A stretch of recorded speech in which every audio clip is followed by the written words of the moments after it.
வணக்கம்மா, நான் உங்கள் அம்மு தோட்டம் பேசுகிறேன். இங்கே கோயில் திருவிழா நடக்கிறதுனால தோட்டம் சம்மந்தமாக வீடியோ போடுறது கொஞ்சம் தள்ளி போகுதுமா. பாட்டு சத்தம் மைக் சத்தம் இருந்துக்கிட்டே இருக்குது. அதனால் கொஞ்சம் சிரமமாக இருக்குது எனக்கு. இப்போ நம்ம என்ன பார்க்க போகிறோன்னா பழமரங்கள் பற்றி, வீட்டில் வளர்க்க வேண்டிய பழமரங்கள், வீட்டில் கட்டாயம் இருக்கிற வேண்டிய பழமரங்கள் பற்றி கூட பார்க்க போகிறோம்மா. இப்போ ஒரு வீட்டுக்கு நம்ம பழமரம் வைக்கணும்னா எலுமிச்சம், அத்திப்பழம், முருங்கை, கருவேப்பிலை, சாத்துக்கொடி, இந்த மாதிரி மரங்களை நம்ம தேர்வு செய்யலாமா. அத்திப்பழம், எலுமிச்செல்லாம் நமக்கு நல்ல பலன் கொடுக்குது. மாதுளை, இவங்களாம் நம்ம வளர்க்கலாம். இவங்களுக்கு 18x24 இன்ச்சு குரோ பேக் ரொம்ப வசதியாக இருக்கும். இல்லைன்னா இந்த மாதிரி ஒரு பெரிய ட்ரம்மு பழைய இரும்பு கடையில் இருந்தால் வாங்கிக்கிங்க. கீழே நல்லா ஹோல் இருக்கணுமா, தண்ணி வடிகால் போகிற மாதிரி நல்லா ஹோல்ஸ் இருக்கணும்.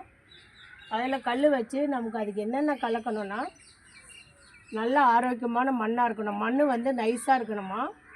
ரெண்டாவது தோட்ட கழிவுகள்னால் இந்த செத்தைகள், தேங்காய் பஞ்சு, மக்கும் குப்பைகள், எம்சாண்டு, மணல்லாம் கலந்தோம்னா நமக்கு தண்ணி சரன்னு கீழே இறங்க வசதியாக இருக்கும். கொக்கோ ஃபிட்டு தண்ணி இழுத்து பிடிச்சி வச்சுருக்கோம். அப்புறம் கொக்கோ ஃபிட்டு, அப்புறம் மாட்டு சாணம்லாம் இருந்தால் ரொம்ப நல்லதுமா. மரங்களுக்கு வச்சு ஒரு மேலாட்டமாக வச்சு நல்லா அழுத்தி விடுங்க. வேரை சுற்றி அழுத்தி விடணும். கொஞ்சம் ஒரு 10 இன்ச்சுக்கு 12 இன்ச்சுக்கு மரம் வேர் உள்ளே போயிருக்கணுமா. நல்லா அழுத்தி விட்டு தொடர்ந்து தண்ணீர் ஊற்றிட்டு வாங்க. தண்ணி எப்படி ஈரப்பதம் இருக்கான்னு ஊற்றுங்க. அதுக்கப்புறம் தொடர்ந்து ஒரு 10 நாளைக்கு தண்ணி கொடுத்துட்டு இருங்க. அதுக்கப்புறம் ஈரப்பதம் இருந்தால் மட்டும், இல்லைன்னா மட்டும் நம்ம கொடுக்கலாம். ஏன்னா இவங்க செடி வேர் கிடையாது, மரம் வேர்.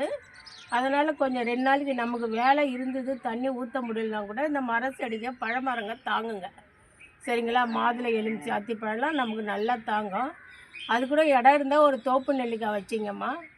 அது ரொம்ப நம்ம குழந்தைங்களுக்கும் நமக்கும் தேவையானது. சரிங்களா. ரெண்டாவது இது நல்ல வெயிலில் இருக்கணுமா. 7 மணி நேரம் 8 மணி நேரம் வெயிலில் தான் இருக்கணும் பழமரம். தண்ணி போகிறதுக்கு ட்ரைனேஜ் நல்லா இருக்கணும்.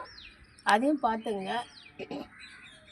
10 நாளைக்கு ஒரு முறை அந்த பழுத்த இலைகள் இருந்தால் கிள்ளுங்க, அதை பார்த்துக்கலாம். அப்புறம் இயற்கை உரம் கொடுக்கறது ரொம்ப நல்லதுமே. ஏன்னா நம்ம வீட்டில் பழமரம் வளர்க்குறன்னும் போது இயற்கை உரம் தான் கொடுக்கணும். நிறைய இயற்கை உரம் இருக்குமா.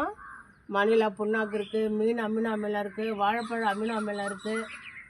சரிங்களா. பஞ்சகாவியா இருக்குது, கிச்சன் வேஸ்டேஜ் இருக்குது. எல்லா தண்ணியுமே நம்ம இயற்கையாகவே கொடுக்கலாமா. கெமிக்கல் கொடுக்க வேண்டிய நெசசிட்டி இல்லை. சரிங்களா. இது 10 டேஸ் ஒரு முறை கொடுத்தா செடிகள் நல்லா ஆரோக்கியமாக இருப்பாங்க. அப்புறம் 15 டேஸ் ஒரு முறை, 10 டேஸ் ஒரு முறை அதில் உள்ள முத்தி இலைகள் காஞ்சதெல்லாம் கொஞ்சம் ஒரு பக்கம் காஞ்சிட்டு வருதுன்னா அதை ரிமூவ் பண்ணிடணுமா. அதை நம்ம ரிமூவ் பண்ணாத விட்டால் அது இந்த பசுமையாக இருக்கிற பக்கத்தையும் நோக்கி அது காஞ்சிக்கிட்டே வரும். நம்ம ஒரு கிளையோ ஒரு இணுக்கோ காஞ்சிருந்தால் அதை நம்ம ரிமூவ் பண்ணிடுறது ரொம்ப பெஸ்ட்டு. அதையும் பார்த்துங்க. ரெண்டாவது நம்ம பழமரம் வைக்கிறது நமக்கு ஒரு சிறு முதலீடு இருந்ததுனால அது நீண்ட கால பயன். சரிங்களா. நீண்ட காலமாக நமக்கு பயன் கொடுத்துட்ருக்கோம். நம்ம குழந்தைங்களும் அதை பார்த்து சந்தோஷப்படுவாங்க. நல்லா ஆரோக்கியமாக இருக்கும். நம்ம வீட்டில் பழமரம் வளர்க்குறதுனால ஆரோக்கியமாக இருக்கும். ரெகுலராக தண்ணி ஊற்றுறன்னு பழமரத்துக்கு அவசியம் இல்லை. 2-3 நாளைக்கு ஒரு தடவை ஊற்றலாம். ஆனால் வெயில் கம்பல்சரி இருக்கணுமா. ஒரு மரத்துக்கு ஒரு மரம் கேப் இருக்கணும். இல்லை ஏதாவது பூச்சி தாக்குதல் தான் இருந்தது அப்படின்னு சொன்னால் நீங்கள் அதுக்கு இயற்கையாக செய்கிறது எல்லா வேப்பெண்ணையும் காதி சோப்பு தாம்மா. அதை கொஞ்சம் லைட்டாக கலந்து ஸ்ப்ரே பண்ணலாம். தாராளமாக வீட்டில் பழமரம் வளர்க்கலாம். இப்போல்லாம் நமக்கு குயிக்காக பழங்கள் தரக்கூடிய ஹைப்ரிட் வெரைட்டிஸ் நிறைய நர்சரியில் கிடைக்குது. வாங்கும்போது கொஞ்சம் ஆரோக்கியமான செடியாக பார்த்து வாங்குங்க. வாங்கி இந்த பாருங்கள், இது பாருங்கள், என்னுடைய வீட்டில் கூட அத்தி மரம் காய்க்குது பாருங்கள். அத்தி மரம் காய்ச்சிட்ருக்கு. இங்கே பாருங்கள், எலுமிச்சங்காய் காய்க்குது பாருங்கள்.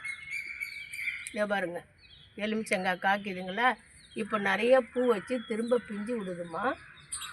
ரொம்ப வேகமாக விட முடியல. எலுமிச்சங்கண்ணை பிஞ்சு விடுது. இதெல்லாம் நம்ம மாடியில் நம்ம வச்சு, இதை பாருங்கள், இதெல்லாம் நிறைய பிஞ்சுமா. மாடியில் வச்சு நம்ம உருவாக்கின எலுமிச்சங்கன்று தான் நமக்கு கீழே தோட்டத்துலேயும் இருக்குது. அதாவது வேலைக்கு 2 பேர் ஒரு வீட்டில் 2 பேர் இருந்தால் 2 பேரும் வேலைக்கு வர்றாங்கன்னா அவங்களால செடிகளுக்கெல்லாம் டெய்லியும் தண்ணி ஊற்ற முடியாது. ஒரு காய்கறி செடியோ ஒரு பூச்செடியோ வச்சு தண்ணி ஊற்ற முடியாது. அவங்கெல்லாம் மாடியில் இந்த மாதிரி ஒரு பழமரமாக வச்சுட்டா 2 நாளைக்கு 3 நாளைக்கு ஒரு தடவை அவங்களுக்கு டைம் இருக்கும்போது வந்து பார்த்துப்பாங்கம்மா. இந்த மாதிரி நீங்களும் நல்லா ஆரோக்கியமான மரம் வளர்ந்து பயன்பெறுங்க. இடம் இருந்தால் தோப்பு நெல்லிக்காய் வைங்க, அது ரொம்ப பெஸ்ட்டு.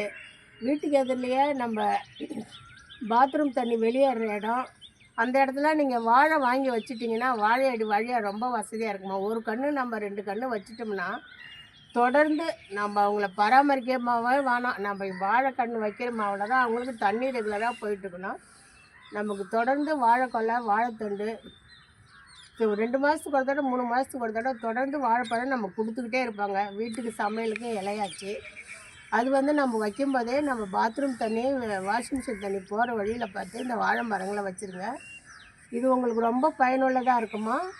கட்டாயம் வளர்க்க வேண்டிய பழ மரங்கள்னால் இந்த மாதிரி மரங்கள்லாம் நம்ம வளர்க்கலாம். குயிக்காகவும் பலன் கொடுக்கும். இதை நீங்கள் பயன்படுறேன்னு வாழ்த்துக்கள்மா. உங்களுக்கு பிடித்திருந்தால் சப்ஸ்கிரைப் பண்ணுங்கள், லைக் பண்ணுங்கள், ஷேர் பண்ணுங்கள். நன்றிம்மா.